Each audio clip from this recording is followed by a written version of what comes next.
written law, California law, United States federal law. NRC to enforce. By law, have to have somewhere to put the spent fuel rods. They promised us they would have the spent fuel rods taken care of by 1976, then by 1982, then by 1985, then 1991. It's 2013, you still store them on site.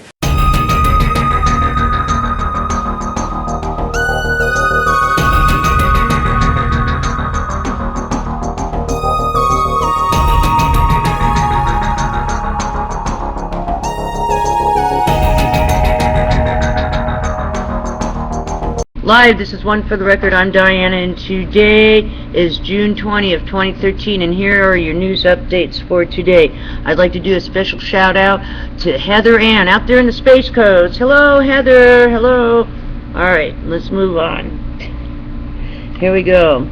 E&E News, Fukushima, Japan. Fair winds. Thyroid data means much more radiation must have come out of Fukushima reactors than anyone reported. Medical professionals are talking about how many cancers have started showing up. Heads up. TV, also today. TEPCO could be facing centuries-long crisis at Fukushima plant. Actions show they don't know what to do long-term. I told you, you're going to have to get it off the planet, shoot it out in outer space so it cools off. Alright.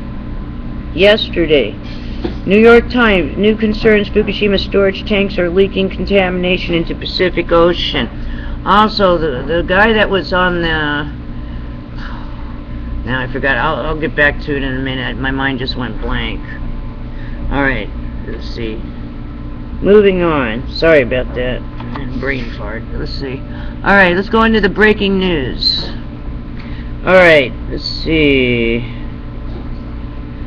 13 minutes ago, genetically engineered sugar beets destroyed in southern Oregon. FBI calls it economic sabotage. Economic sabotage for who? Maybe it was a biological sabotage.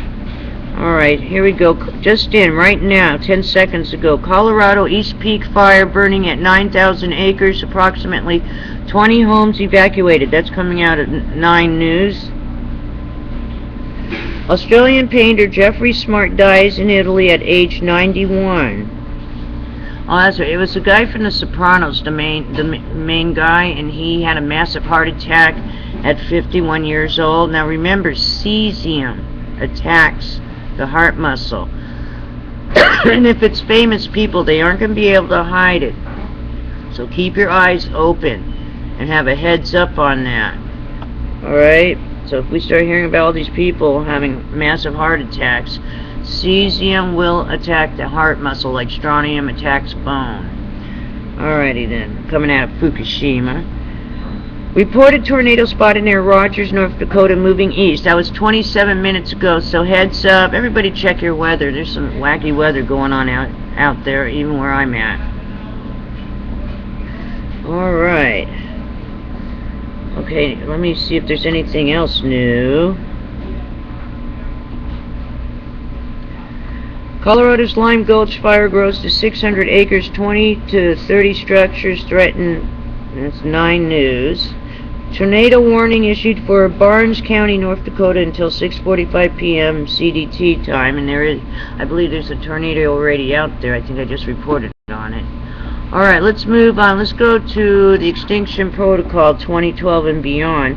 I will be attaching Nutrimedical report to this, and I'll split it up into 2 parts. It's the only way I can do it. Okay, let's go to the Extinction Protocol 2012 and beyond. Also, heads up on the 23rd.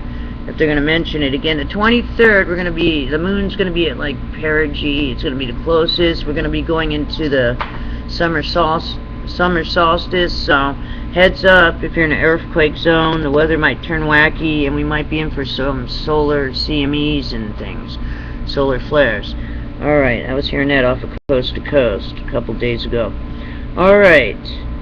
The Extinction Protocol 2012 and beyond. Worst environmental crisis in a decade. Apocalyptic smog engulfs Singapore. Also, NOAA 2013. Dead zone in Gulf of Mexico to be among largest ever recorded. Also, moderate 5.7 magnitude earthquake shakes buildings in Chile's capital. Also, deadlier than SARS, MERS, M-E-R-S. Mortality rate rises to 65% in Saudi Arabia.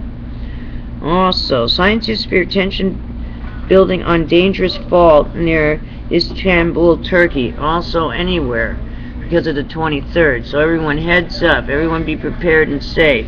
Let's move on to the watchers watching the world. Alrighty then. Let's go into that. They're probably going to mention what I just mentioned. Let's see here. Green vegetation on planet Earth. Okay. SOHO observes an amazing solar eclipse of Jupiter on June 19, 2013.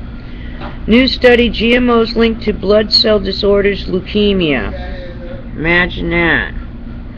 Alrighty then. Again, I'll say it again. That's like they're doing like a they're doing like a bio war on us. That's just like a chemical. If they're doing biological warfare on us, you got it. If it's bad for you, and it's something that's modified and it puts out its own insecticide, that's like a biological warfare. That's my opinion with my couple of master's degrees, okay? Alright, tropical storm Lipe Imon moves towards Japan. Now it's yesterday. Alrighty then. Let me get up here.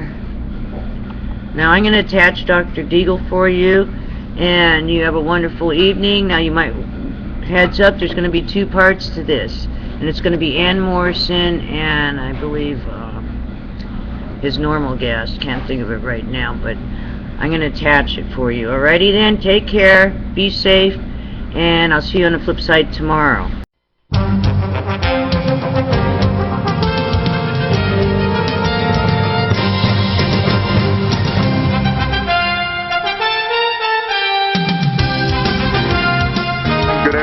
This is J.R. Moore, substituting for Dr. Bill Deagle here on the Nutrimedical Report, along with Ms. Ann Morrison. Good afternoon, Ann. Good afternoon, John. Well, things are happening fast in the radio host world. Well, they are. We're getting some very disturbing news about our friend Doug Hagman, Northeast Intelligence Network, and I know Doug, and it looks like there's some things going on there, and I'm not sure exactly what's transpired yet, but we may have more details that we can report accurately by Monday.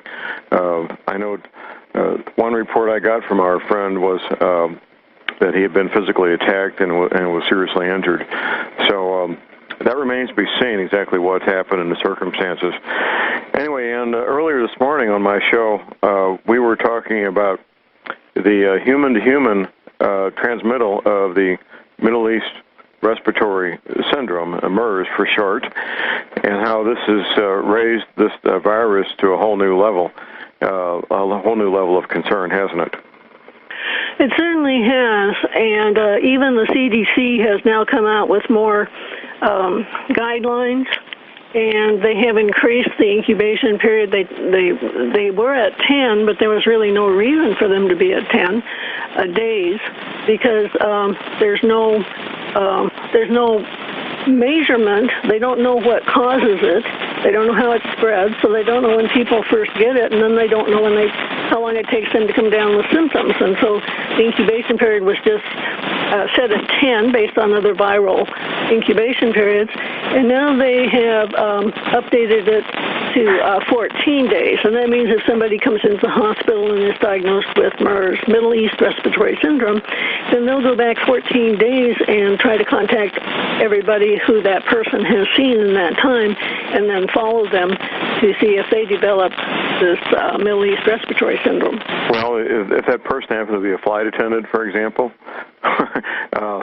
what an absolute nightmare.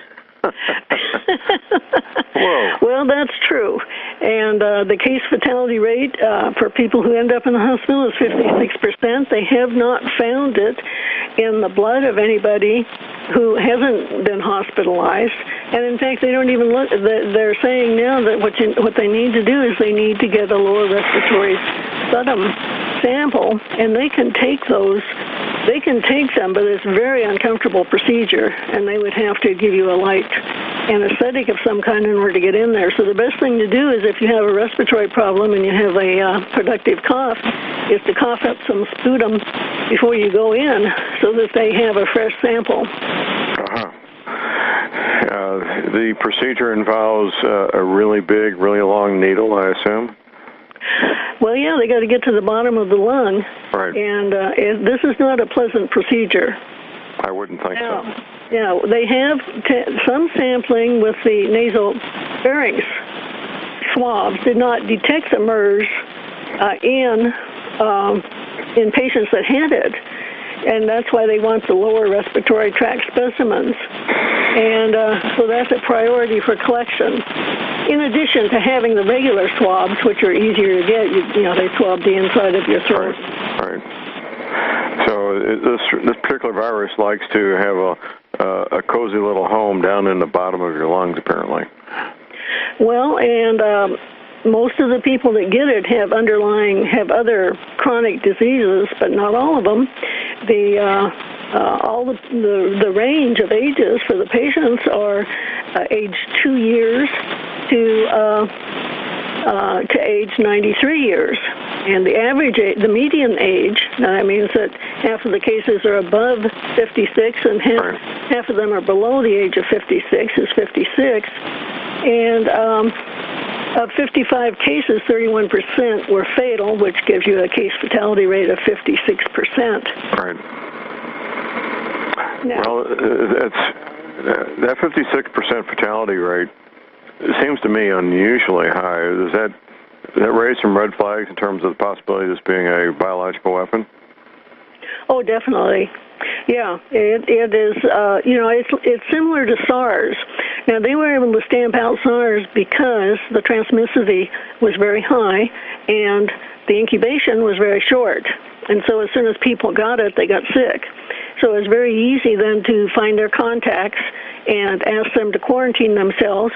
And so they had an incubation period that was very short, and so they had to quarantine themselves for, I think, a week or 10 days.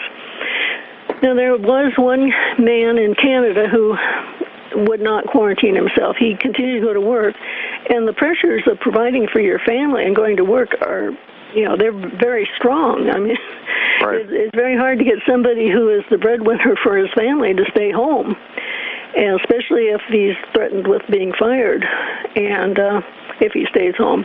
So they finally put him in jail. But they were able to stamp out SARS. Now, this MERS is related to SARS because it is a coronavirus, but it is not SARS. And so I'm calling this laboratory biolaboratory try number 2. And whether the laboratory is in the Saudi Arabian Peninsula or if it is outside the Saudi Arabian Peninsula and the Saudi Arabians are the target, I don't know.